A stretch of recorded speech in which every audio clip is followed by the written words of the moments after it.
Bisnis pada dasarnya adalah kegiatan mengelola sumber daya untuk menciptakan nilai dan memperoleh keuntungan yang berkelanjutan. Nilai yang dimaksud tidak selalu berupa produk fisik, tetapi juga kemudahan, kenyamanan, dan solusi atas kebutuhan masyarakat. Dalam praktik, bisnis menuntut kemampuan mengidentifikasi peluang, mengelola modal dan sumber daya, mengambil keputusan strategis, dan menjaga keberlangsungan usaha. Sehingga, bisnis bukan soal apa yang dijual saja, tetapi bagaimana usaha tersebut dikelola.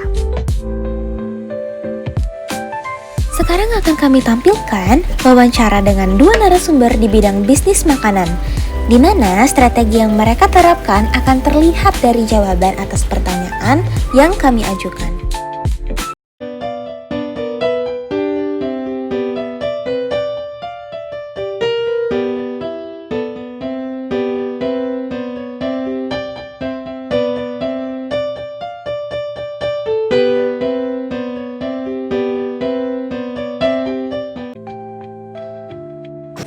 Karena setiap bakso itu tuh memiliki ukuran yang berbeda-beda.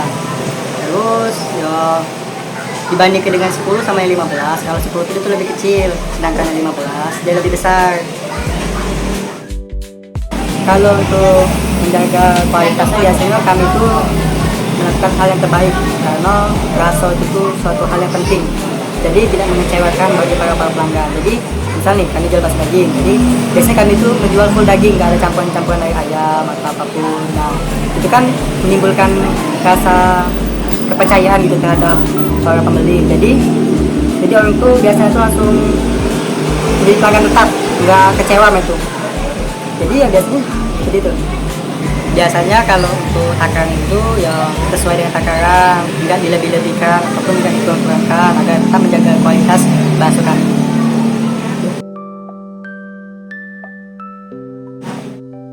Untuk pelanggan, biasanya kami mengasih sesuatu hal yang terbaik buat dia, seperti misalnya dia minta sesuatu, kami turuti dengan senang hati, atau suatu hal yang tidak inginkan itu, atau kami jadikan seperti baksonya contohnya.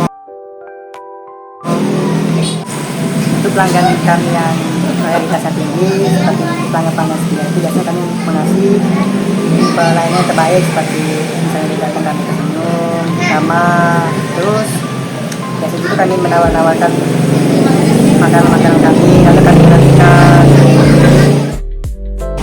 Jadi penjualan bakso balapan ini jualan itu di online atau di offline. Kalau di offline kami berlokasi di samping Jalan Sekolah, lalu kalau di online kami melalui dari WhatsApp, terus dari Instagram, dan juga dari TikTok.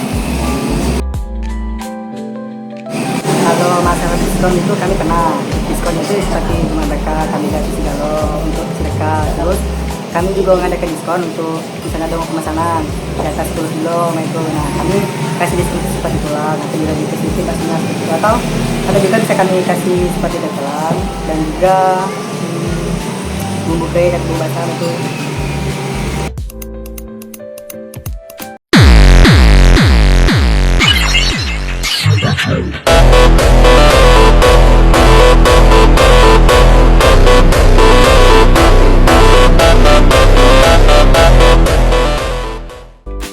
Assalamualaikum, saya Vivian Warti, pendiri dan owner PMPAM 99.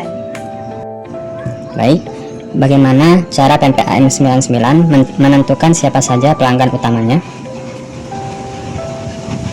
Cara menentukan pelanggan untuk PMPAM itu kita lihat banyaknya dia order ke kita, seringnya dia membeli di produk kita, yaitu terutama dari komplek, dari tetangga, dari teman-teman kantor, dari instansi perusahaan, itu aja.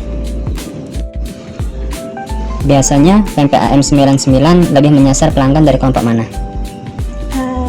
Lebih pada ke orang yang sudah berkeluarga, baik itu ibu-ibu atau bapak-bapak. Biasanya mereka kalau mau ada acara atau untuk berpergian bawa oleh-oleh, nah, itu kan biasanya bisa untuk market memperpanjang pemasaran kita. Terus untuk mahasiswa atau mahasiswi juga ada. Nah, dia bisa jadi just tip untuk teman-temannya atau keluarganya yang dia akan pulang kampung.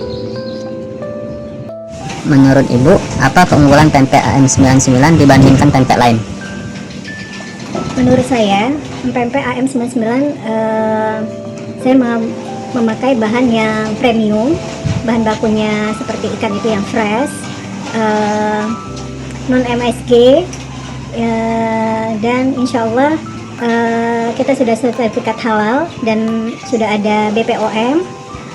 Itu sudah menandakan bahwa kita kualitasnya sudah insya Allah sudah terbaik.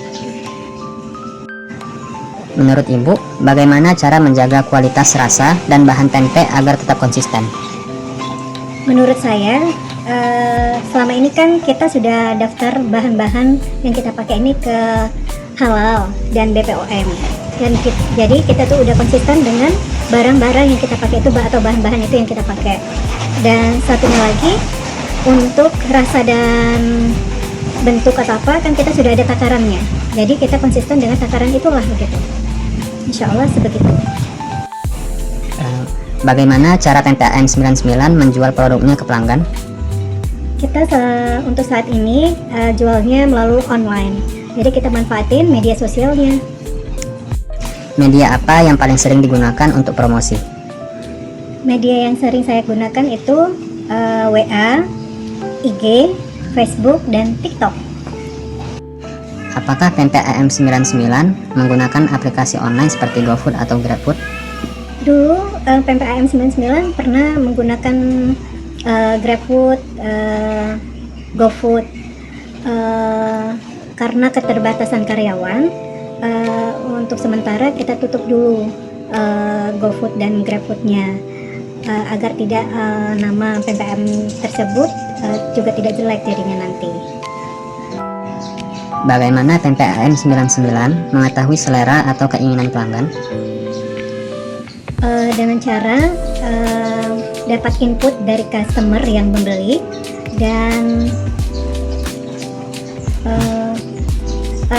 kita melihat menu yang sering mereka pesan. Bagaimana cara pempek AM99 menilai apakah promosi atau penjualan sudah berjalan dengan baik? Kita melihat dengan cara penjualan setiap bulannya, apakah meningkat atau tidak. Biasanya bisa kelihatan dari sana. Terima kasih atas wawancaranya, semoga bermanfaat. Jangan lupa beli pempek AM99 ya, buat dijinjing buat oleh-oleh atau untuk makan sekeluarga. Makasih. Dari wawancara tadi kita belajar bahwasanya kunci pemasaran usaha mikro ada pada kejujuran kualitas bahan dan pemanfaatan media sosial sebagai sarana pemasaran. Dengan menjaga rasa dan memiliki izin resmi seperti BPOM, pelanggan akan terus kembali membeli produk kita.